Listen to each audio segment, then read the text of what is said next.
Hello, good morning बच्चों।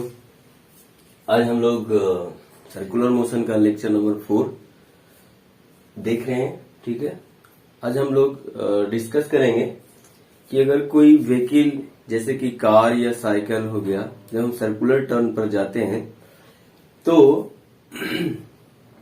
क्या होता है। अक्सर देखने को मिलता है कि जब सर्कुलर टर्न पे जाते हैं तो क्या होता है, there is chances of skid करने का चांस रहता है।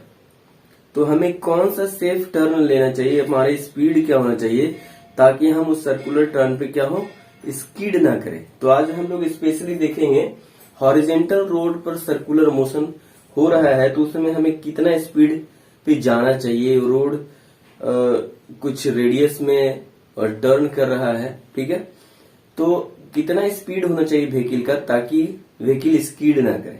ठीक है, तो मान लेते कि मेरा सर्कुलर टर्न है और इस पर मेरा कोई व्हीकल, कोई गाड़ी है, कार हो सकता है, कार इधर टर्न कर रहा है, ये इसका रेडियस है। ठीक है, तो हम जानते हैं कि अगर कोई किसी सर्कुलर पाथ पर हम चलते हैं या मूव करते हैं तो सेंटर की तरफ एक फोर्स लगता है और वही सेंट्रीपिटल फोर्स हमें क्या करता है, तो सर्कुलर पाथ में मूव करवाता है, टर्न करवाता है। तो अगर गाड़ी यहाँ पर सर्कुलर टर्न पर मूव कर रहा है तो जरूर यहाँ पर क्या होना चाहिए, तो सेंटर की तरफ फोर्स लगना चाहिए। यही फोर्स क्या होगा, सेंट्रीपिटल फोर्स कहलाएगा।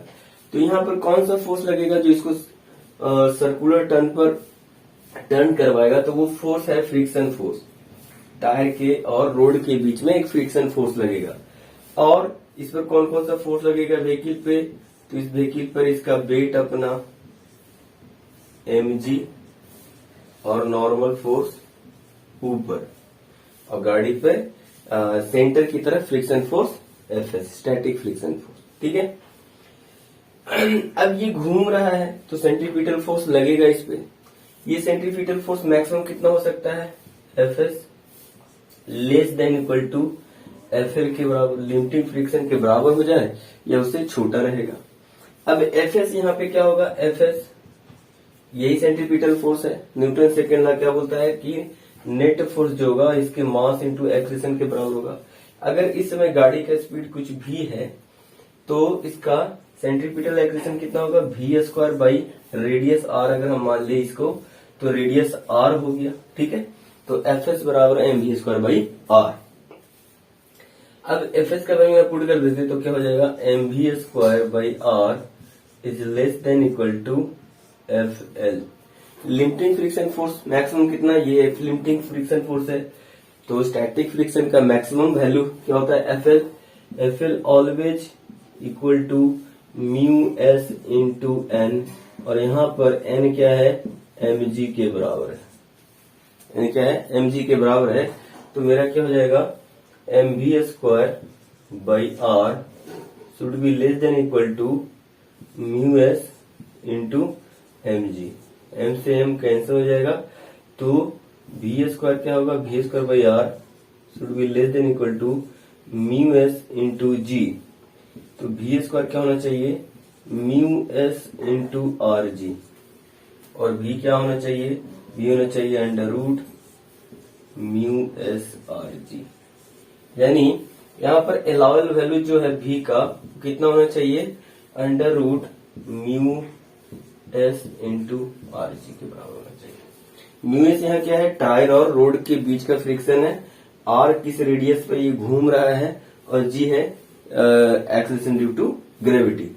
तो ये जो वैल्यू आएगा उसी वैल्यू पर क्या करना चाहिए, उससे ज्यादा नहीं होना चाहिए कार का स्पीड, अदरवाइज कार क्या होगा, स्किड कर जाएगा, सर्कुलर पाथ छोड़ देगा और एक्सीडेंट होने के चांसेस बढ़ जाएंगे। ठीक है, तो जब भी हम सर्कुलर पाथ पर घूमते हैं तो वहां पर एक इंफॉर्मेशन होता है, एक मैसेज दिया जाता है वहां पर कि आप do not exceed your speed, एक पर्टिकुलर वैल्यू दे रखता है वहां पे, और बोलता है कि उससे ज्यादा नहीं जाना है। क्यों नहीं जाना है, क्योंकि वहां पर स्किडिंग के चांसेस बनते हैं, गाड़ी एक्सीडेंट कर सकता है, सर्कुलर पाथ छोड़ सकता है, इसलिए वो अलाउबल वैल्यू यहां से आता है v बराबर म्यू एस आर जी। मतलब वो उस स्पीड से ज्यादा स्पीड पर आपको नहीं जाना है। कब? जब हम सर्कुलर टर्न ले रहे हैं हॉरिजेंटल रोड पे था, ठीक है।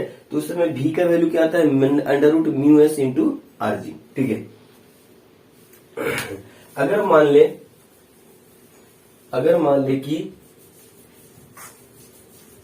सर्कुलर टर्न का रेडियस कुछ 10 मीटर है और 10 मीटर है, रेडियस 10 मीटर है और म्यू एस 0.8 ले लेते हैं, ठीक है।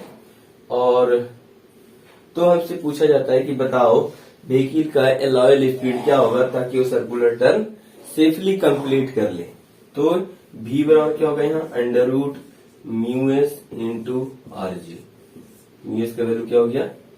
म्यू एस का वैल्यू हो गया 0.8, आर का वैल्यू 10 और जी का वैल्यू कितना हो गया? 10। कितना हो जाएगा? 80 अंडर रूट 80 मीटर पर सेकेंड या 4 अंडर रूट 5 मीटर पर सेकेंड। तो गाड़ी की स्पीड इससे ज्यादा नहीं होना चाहिए, अदरवाइज क्या होगा? तो गाड़ी स्कीड कर सकता है ना। तो हमने क्या देखा कि अगर कोई सर्कुलर पाथ पर कोई गाड़ी है, कोई व्हीकल है, वो टर्न ले रहा है, तो स्कीड से बचने के लिए हमें कितने स्पीड से जाना चाहिए ताकि स्कीड ना हो, इस सर्कुलर पाथ को सेफली कंप्लीट कर ले। तो इसमें कौन कौन सा फोर्स लग रहा है गाड़ी पर? तो गाड़ी पर इसका weight mg, normal force upward direction में, और चूंकि ये सर्कुलर पाथ में घूम रहा है तो सेंटर की तरफ एक फोर्स लगेगा, यही फोर्स सेंट्रीपिटल फोर्स कहलाएगा। और यहाँ पर फ्रिक्शन अपना क्या करता है? तो सेंट्रीपिटल फोर्स का रोल प्ले करता है और यही सेंट्रीपिटल फ्रिक्शन फोर्स क्या करता है? गाड़ी को टर्न कराता है, ठीक है। तो अब क्या कंडीशन बनता है? यहाँ पर दो कंडीशन बनता है, एक तो वर्टिकल इक्विलिब्रियम का और एक सर्कुलर डायनेमिक्स का। वर्टिकल इक्विलिब्रियम में क्या हो जाए? तो नॉर्मल mg के बराबर हो जाएगा, नॉर्मल mg के बराबर हो जाएगा, इसका वेट नॉर्मल के बराबर हो जाएगा गाड़ी का। और फ्रिक्शन फोर्स क्या कराएगा? सर्कुलर टर्न कराएगा, मतलब सर्कुलर पाथ में इसको घुमाएगा। तो according to Newton second law, net force along the centre will be equal to mass into acceleration along the center, that is called centripetal acceleration. So here Fs is your friction force but it is acting as a centripetal force. So Fs का value कितना हो गया? mv square by r. अब जानते हैं कि maximum static friction कितना force लगा सकता है? तो Fl के बराबर। तभी हमको maximum value of allowable speed मिलेगा कि मैक्सिमम हम कितना स्पीड पर जा सकते हैं। सो यहाँ Fs क्या हो जाएगा? Fl के बराबर हो जाएगा। और Fl का वैल्यू क्या होता है? म्यू एस इंटू एन, यहाँ पर mg के बराबर हो गया, ठीक है। इस Fl का वैल्यू हम क्या करेंगे? यहाँ पर पुट कर देंगे Fs में, ठीक है। तो Fl is less than equal to Fs, ठीक है। यहाँ पे अब Fs का वैल्यू हम क्या किए? यहाँ पर पुट कर दिए Fs, ये Fs वैल्यू है। Fs मैक्सिमम कितना जा सकता है? Fl तक जा सकता है, ठीक है। Fs का value mv square by r हो गया, Fl का वैल्यू हो गया mu s by mg। So इसे यहाँ से क्या निकल के आता है कि v square less than equal to mu s r g, मतलब v का value mu s r g से बड़ा नहीं होना चाहिए। लेस देन इक्वल टू मतलब इतना जाना चाहिए, इससे कम होगा तो और अच्छा है, गाड़ी आराम से सेफली क्या होगा? सर्कुलर टर्न कंप्लीट कर लेगा, ठीक है। मैक्सिमम कितना स्पीड जा सकता है? तो v बराबर under root mu s into r g, ठीक है। तो उसके हिसाब से क्या देखा? अगर रेडियस 10 मीटर है और कोएफिशिएंट ऑफ फ्रिक्शन 0.8 है तो गाड़ी कितना स्पीड से जा सकता है सेफली? तो 4 अंडर रूट 5 मीटर पर सेकेंड, ठीक है। एक सवाल है,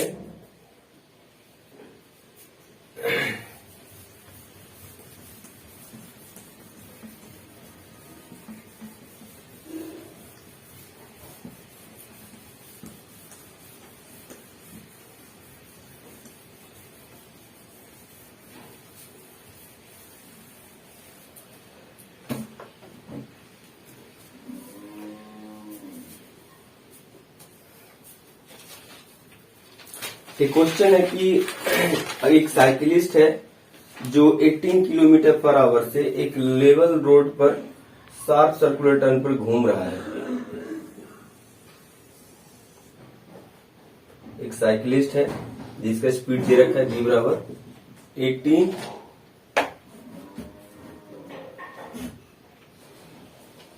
18 किलोमीटर पर आवर। तो मीटर पर सेकंड में कितना हो जाएगा 5/18 मीटर पर सेकंड। तो ये हो गया 5 मीटर पर सेकंड। तो साइकिलिस्ट का स्पीड कितना है 5 मीटर पर सेकंड। एक लेवल रोड पर शार्प टर्न ले रहा है, सर्कुलर टर्न ले रहा है, जिसका रेडियस क्या है, यहां से इसका रेडियस है 3 मीटर। रेडियस हो गया 3 metre without reducing the speed. इसी स्पीड से जाता है, सर्कुलर टर्न पे जा रहा है और इसी स्पीड से जाता है। The coefficient of static friction between tyre and the road is 0.1। Mu s का वैल्यू दिया हुआ है 0.1।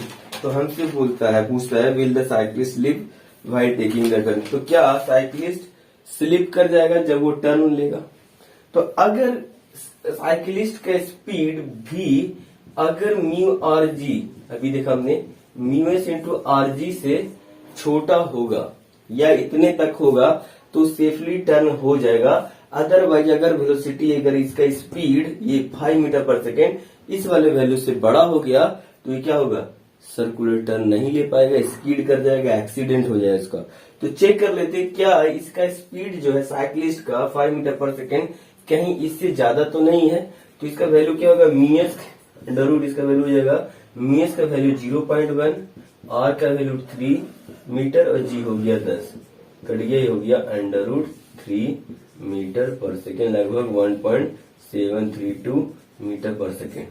तो देखो बच्चों यहाँ पर क्या है कि साइकिलिस्ट का स्पीड 5 मीटर पर सेकेंड है, जबकि यहाँ पर एलॉयल स्पीड कितना है 1.732 मीटर पर सेकेंड। ज्यादा ज्यादा मैक्सिमम क्या हो सकता है ये 1.8 मीटर पर सेकेंड, जो कि बहुत कम है ना इसकी स्पीड से। मतलब इसका स्पीड कहीं एलॉयल स्पीड से बहुत ज्यादा है और साइकिलिस्ट क्या होगा तो स्कीड कर जाएगा, उसका एक्सीडेंट हो जाएगा। ठीक है, तो अब क्या है कि अभी हम लोग सर्कुलर टर्न ले रहे हैं, तो लेकिन हम लोग किस पे रिलायबल हैं, तो फ्रिक्शन पे, या फ्रिक्शन फोर्स ही हमको क्या कर रहा है, टर्न कर रहा है, टर्न करवा रहा है। हम चाहते क्या है, हम चाहते हैं कि हमारी रिलायबिलिटी किस पर, फ्रिक्शन फोर्स पे ना हो। तो इसके लिए हम क्या करते हैं, सड़क को, रोड को थोड़ा बैंक कर देते हैं, थोड़ा सरफेस से लिफ्ट कर देते हैं, इसको हम बोलते हैं बैंकिंग ऑफ रोड। तब हम देखेंगे कि हमारा क्या कंडीशन होगा। तो हम चाहते हैं कि बिना फ्रिक्शन का हम टर्न ले लें, तो हमारा स्पीड क्या होना चाहिए। ठीक है, चलिए देखते हैं turning without friction force.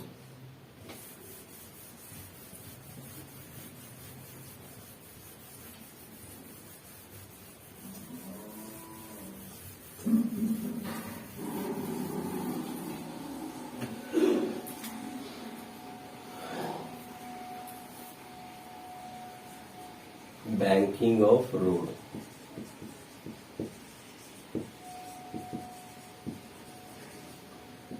Road को हम लोग बैंक कर रहे हैं, सर्कुलर टर्न से थोड़ा लिफ्ट कर रहे हैं, सर्कुलर टर्न को थोड़ा लिफ्ट कर रहे हैं हॉरिजॉन्टल से, है ना। ऐसा इसलिए कर रहे हैं ताकि हमारा जो फ्रिक्शन पे रिलायबिलिटी है वो रिलायबिलिटी फ्रिक्शन फोर्स पे ना हो, हम इंडिपेंडेंट हो जाए फ्रिक्शन फोर्स पे। क्यों, क्योंकि यहाँ पर फ्रिक्शन, और हम चाहते हैं कि उस वेलोसिटी से ज्यादा स्पीड से हम टर्न ले सके।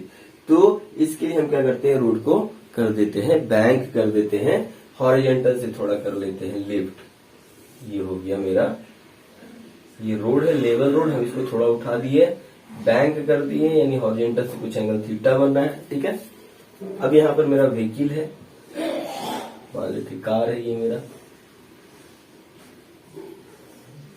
और इसका कुछ मास m है। अब हम चाहते हैं कि रिलायबिलिटी ना रहे फ्रिक्शन पे, ऐसा इसलिए कर रहे हैं ताकि हम अपना स्पीड भी बढ़ाना चाहते हैं और फ्रिक्शन पे रिलायबल नहीं रहना चाहते। तो क्या होगा, इस पर फ्रिक्शन फोर्स लगेगा नहीं, तो देख लेते कौन कौन सा फोर्स लगेगा। तो इसका वेट mg नीचे की तरफ लगेगा, नॉर्मल फोर्स सरफेस के परपेंडिकुलर n हो गया, है ना, और कोई फोर्स नहीं लगेगा। हमने फ्रिक्शन फोर्स तो 0 ले लिया, यहाँ पर फ्रिक्शन फोर्स नहीं है, या सरफेस को हमने स्मूथ मान लिया है। ठीक है, अब क्या केस बनेगा, अब ये थीटा कितना होना चाहिए, भी कितना होना चाहिए, भी के लिए ये एंगल ऑफ इंक्लिनेशन कितना होना चाहिए, ये देखेंगे। मान लेते हैं यहाँ पे स्पीड गाड़ी का भी है, भी स्पीड से जा रहा है, ठीक है। तो अभी अगर हम इस सर्कुलर टर्न पे घूमना चाहते हैं, अगर हम सर्कुलर टर्न पे घूमना चाहते हैं तो हमारे पास क्या होना चाहिए, हमारे पास एक सेंट्रीपिटल फोर्स होना चाहिए, सेंटर की तरफ फोर्स होना चाहिए। अब ये सेंट्रीपिटल फोर्स कहां से आएगा, तो इस नॉर्मल के कंपोनेंट की वजह से, इस नॉर्मल का दो कंपोनेंट होगा, ये थीटा है तो ये वर्टिकल एंगल से थीटा एंगल बनाएगा वर्टिकल से, तो इसका एक कंपोनेंट इधर हो जाएगा एन कॉस थीटा और इधर हो जाएगा एन साइन थीटा। ठीक है, n cos theta n sine theta. यही एन साइन थीटा अब इसको क्या करेगा, सेंटर से सेंटर की तरफ लगेगा, ये सेंट्रीपिटल फोर्स की तरह काम करेगा, जबकि एन कॉस थीटा और एमजी एक दूसरे को वर्टिकली बैलेंस कर लेंगे, है ना। तो फोर्स कौन सा लग रहा है, एक तो n cos theta vertically upward, दूसरा mg इसका वेट वर्टिकली डाउनवर्ड, और n साइन थीटा जो कि टुवर्ड्स सेंटर की तरफ जाएगा। मान लेते हैं ये रेडियस r वाले सर्कल पर घूम रहा है, ठीक है। तो वर्टिकली इक्विलिब्रियम के लिए क्या हो जाएगा, n cos थीटा बराबर mg होगा, न्यूटन फर्स्ट लॉ हम यहाँ लगा सकते हैं। तो n cos थीटा क्या होगा, mg के बराबर हो जाएगा वर्टिकल इक्विलिब्रियम में, ठीक है।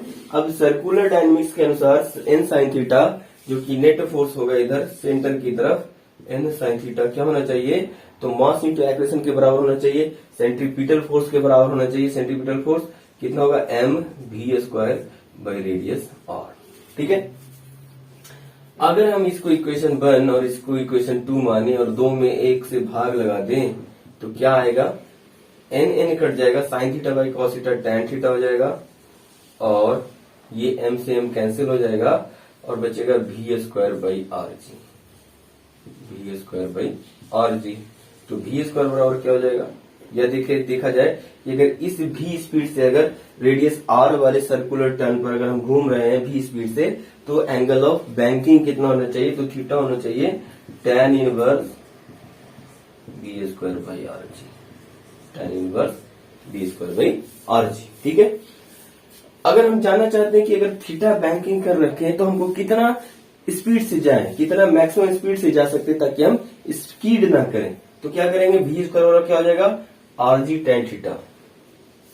v स्क्वायर बराबर कितना हो जाएगा, v स्क्वायर बराबर हो जाएगा आर जी थीटा, तो v बराबर क्या हो जाएगा, under root r g tan theta. तो मेरा स्पीड, मैक्सिमम स्पीड क्या होना चाहिए, under root r g tan theta. यहाँ गौर करने वाला बात है, इधर कोई फ्रिक्शन नहीं है, मतलब हम फ्रिक्शन से अभी क्या है, तो रिलायबल है, हमें फ्रिक्शन पर रिलायबिलिटी नहीं है, ठीक है। तो हम यहाँ पर भी क्या है, तो मैक्सिमम है, मैक्सिमम स्पीड इस थीटा एंगल के लिए मेरे पास कितना होना चाहिए, तो अंडर रूट जी टेन थीटा के बराबर होना चाहिए, ठीक है। अगर मान लेते कि इस स्पीड से ज्यादा स्पीड जाएंगे तो क्या होगा, कम स्पीड से जाएंगे तो क्या होगा, तब जाके यहाँ पर क्या होगा, अब फ्रिक्शन फोर्स लगना शुरू हो जाएगा, उस समय क्या होगा, फ्रिक्शन फोर्स लगना शुरू हो जाएगा, और वही फ्रिक्शन फोर्स हमें क्या करेगा, तो स्किड होने से बचाएगा। तो बच्चों आज हमने क्या देखा, बैंकिंग ऑन रोड और फ्लैट सरफेस, लेवल रोड, और रिलायबिलिटी फ्रिक्शन से हटाने के लिए हमने क्या किया, तो रोड को कुछ थीटा एंगल से बैंक कर दिया ताकि हम अभी फिलहाल फ्रिक्शन पर डिपेंड नहीं है, और उसके लिए मैक्सिमम वेलोसिटी क्या होता है, अगर हम थीटा एंगल से बैंक कर रखे हैं रोड को, तो मेरा मैक्सिमम वेलोसिटी होना चाहिए under root r g tan theta. बच्चों तो हम लोग नेक्स्ट क्लास में देखेंगे कि अगर वेलोसिटी भी, स्पीड भी इस वैल्यू से ज्यादा हो जाए तो क्या होगा, और इस वैल्यू से कम हो जाए तो क्या होगा। तब तक के लिए बच्चों पढ़ते रहिए और मिलते हैं हम लोग नेक्स्ट वीडियो में। तो बच्चों अगर मेरा अच्छा लग रहा है आप लोगों को तो प्लीज चैनल को सब्सक्राइब कीजिए, कमेंट करिए और ज्यादा से ज्यादा बच्चों को शेयर कीजिए। तब तक के लिए नमस्कार, सत श्री अकाल, थैंक यू।